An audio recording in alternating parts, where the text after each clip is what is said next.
ঝালকাঠি জেলার রাজাপুর উপজেলায় ইকোটোপিয়া সোসাইটির উদ্যোগে বৃক্ষরোপণ কর্মসূচি অনুষ্ঠিত হয়েছে। শনিবার 23 আগস্ট দুপুরে রাজাপুর মডেল পাইলট উচ্চ বিদ্যালয়, রাজাপুর সরকারি কলেজ চত্বরসহ বিভিন্ন গুরুত্বপূর্ণ স্থানে বিভিন্ন প্রজাতির বৃক্ষরোপণ করা হয়। বৃক্ষরোপণ কর্মসূচি শেষে ইকোটোপিয়া সোসাইটির আয়োজনে রাজাপুর সরকারি কলেজ মাঠে একটি প্রতি ফুটবল ম্যাচ খেলা অনুষ্ঠিত হয়। এ সময় উপস্থিত ছিলেন রাজাপুর সরকারি কলেজের প্রভাষক মোহাম্মদ মতিউর রহমান খান বাদল, ইকোটোপিয়া সোসাইটির সভাপতি সৈয়দ জেরিফ উদ্দিন আহমেদ, রাজাপুর মডেল পাইলট উচ্চ বিদ্যালয়ের শিক্ষক হেলাল উদ্দিন সহ ইকোটোপিয়া সোসাইটির সদস্যরা ও স্থানীয়রা। আমি সৈয়দ জেরিফ উদ্দিন আহমেদ, আমার প্রতিষ্ঠানের নাম ইকোটোপিয়া সোসাইটি। আমার এই পরিবেশ রক্ষা কর্মসূচির মূল উদ্দেশ্য হচ্ছে উপকূলীয় অঞ্চলে যে পরিবেশ দূষণের কারণে যে ক্ষতিগ্রস্ত হচ্ছে, প্রাকৃতিক দুর্যোগের কারণে যে ক্ষতিগ্রস্ত হচ্ছে, এই ব্যাপারে সচেতনতা তৈরির উদ্দেশ্যে আমরা এই বৃক্ষরোপণ কর্মসূচিটা আয়োজন করছি, যেখানে আমাদের স্কুলের শিক্ষার্থী এবং এখানে তরুণ কিশোরীরাও এখানে উপস্থিত আছে। ইকোটোপিয়া সোসাইটির উদ্যোগে বর্ষা মৌসুমে বৃক্ষরোপণ কর্মসূচির অংশ হিসেবে বিভিন্ন জায়গায় তারা এই বৃক্ষরোপণ অভিযান পরিচালনা করেছেন। তারই অংশ হিসেবে রাজাপুর সরকারি কলেজেও তারা এই বৃক্ষরোপণ অভিযান করতে এসছেন। এ কারণে আমি তাদেরকে স্বাগত জানাই।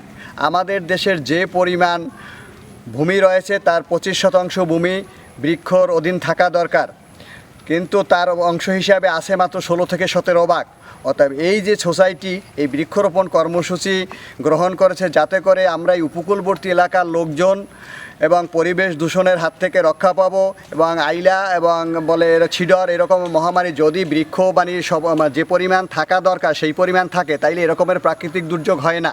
তো এই সোসাইটিটা এর উদ্যোগ নিয়েছে, এই উদ্যোগটা তাদের অব্যাহত থাকবে এবং এই উদ্যোগে তারা সফলকাম হবে, এবং আমি এদের আগামীতেও তাদের এই অবস্থা অব্যাহত থাকে এরকম শুভকামনা করে আমি তাদের আমাদের রাজাপুর সরকারি কলেজে বৃক্ষরোপণ কর্মসূচিরও শুভ উদ্বোধন ঘোষণা করছি। ধন্যবাদ সবাইকে। আমি এখানে কর্তৃক আয়োজিত বৃক্ষরোপণ কর্মসূচিতে কর্মসূচি গ্রহণ করছে।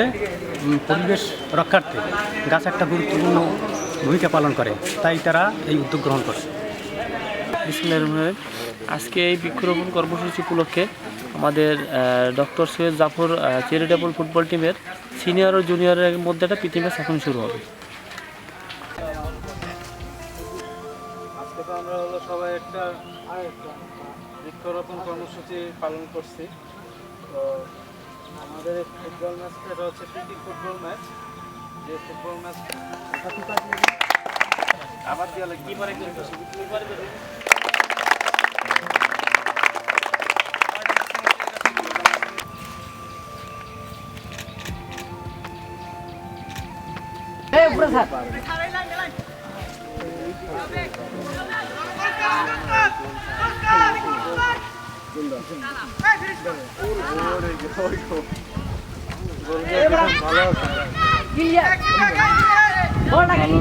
ভালো